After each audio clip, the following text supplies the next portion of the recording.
১৪০ বছরের আবহাওয়ার রেকর্ডকে চ্যালেঞ্জ জানিয়ে এগিয়ে আসছে এক দানবীয় জলবায়ুগত শক্তি সুপার এল নিনো।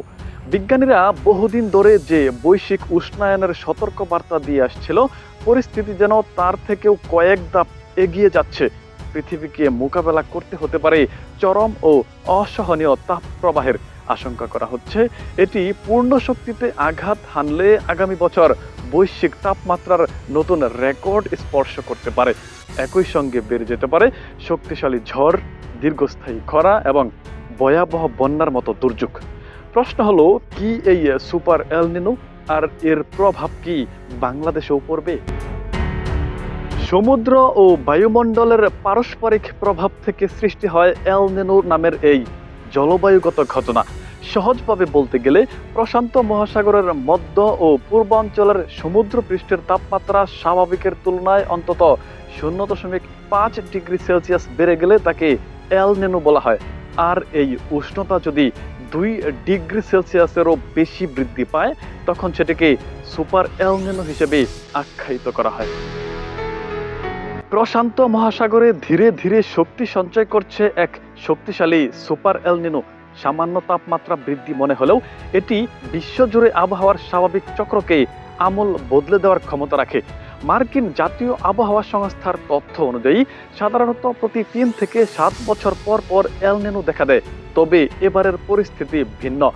জলবায়ু বিশেষজ্ঞরা সতর্ক করছেন, চলতি বছরই বিশ্বের অনেক অঞ্চলে চরম আবহাওয়া দেখা দিতে পারে। তাদের আশঙ্কা, এই এল নিনো পূর্ণ সক্ষমতা নিয়ে আঘাত হানলে আগামী বছরের বৈশ্বিক তাপমাত্রায় নতুন রেকর্ড গড়তে পারে।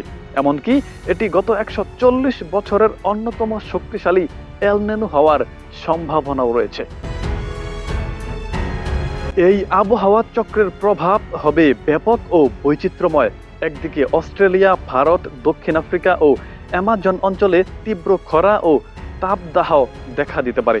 অন্যদিকে যুক্তরাষ্ট্রের কিছু অংশ এবং দক্ষিণ ও মধ্য এশিয়ার বিভিন্ন এলাকায় হতে পারে অতিবৃষ্টি।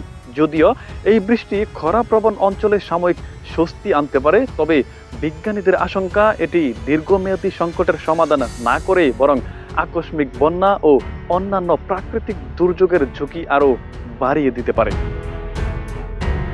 কৃষি নির্ভর দেশ হওয়ায় বাংলাদেশে এল নিনোর প্রভাব নিয়ে উদ্বেগ বেশি। সাধারণত এল নিনোর সময়ে মৌসুমী বায়ু দুর্বল হয়ে পড়ে, ফলে বর্ষাকালে বৃষ্টিপাত কমে যায় এবং দীর্ঘস্থায়ী খরার ঝুঁকি বাড়ে। এতে আমন ও আউশ ধান সহ বিভিন্ন ফসলের উৎপাদন ক্ষতিগ্রস্ত হতে পারে। পাশাপাশি শীত তুলনামূলক উষ্ণ এবং গ্রীষ্মে তীব্র ও দীর্ঘস্থায়ী তাপপ্রবাহ দেখা দেয়। এর প্রভাব শুধু কৃষিতেই সীমাবদ্ধ থাকে না, বরং অর্থনীতি ও খাদ্য নিরাপত্তার উপর চাপ সৃষ্টি করে। ইতিহাস বলছে 2015 সালের শক্তিশালী এল নিনোর সময় বিশ্বের বিভিন্ন অঞ্চলে ভয়াবহ খরা ও পানি সংকট দেখা দিয়েছিল। বিশেষজ্ঞদের মতে আগামী কয়েক মাসের মধ্যেই এবারের পরিস্থিতির প্রকৃত চিত্র আরও স্পষ্ট হবে। তবে সম্ভাব্য এই জলবায়ুগত চ্যালেঞ্জ মোকাবেলায় এখন থেকেই প্রস্তুতি নেওয়া জরুরি। মুত্তাকিন হুসাইন, দ্য লিজেন্ড নিউজ।